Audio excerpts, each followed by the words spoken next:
Returning now to Syria, and temporary ceasefires have gone into effect in parts of the country. For more, let's speak to Diala Chehadeh. She's an expert in international law and joins us now from Beirut. Diala, thanks for joining us. Let's just start with this phrase, the regime of calm. What's your understanding of what that means exactly?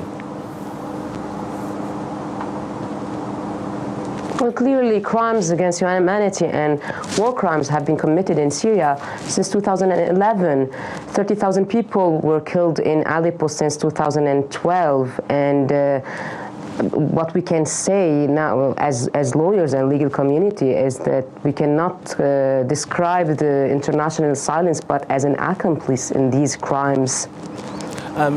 That's what's happening in Aleppo. I just wanted to talk first of all about what's happening in parts of Damascus and this regime of calm. How does that fit into the cessation of hostilities that's been in place across the country since February?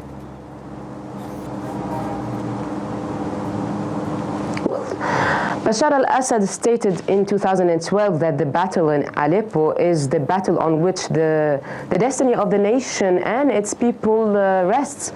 So this should be a very good excuse for this regime why they would not include Aleppo in this ceasefire and why they would consider that the military success in Aleppo as crucial for their continuity and to spend more time in power.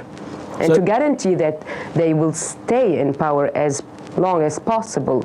So Diala, do you see this as a chance for the Syrian regime to consolidate its forces and focus on Aleppo as they pause fighting in other places? I hope you would say this again, please. I couldn't hear you properly. Do you see this as a chance for the Syrian regime to try and consolidate its forces and gather together to make a final attack on Aleppo to try and take that city back in its entirety? The assault on the hospital in Aleppo yesterday, when about 30 staff members of the medical team was killed, cannot be a sign of good intention to continue the Geneva negotiations or to engage in any political solution any soon.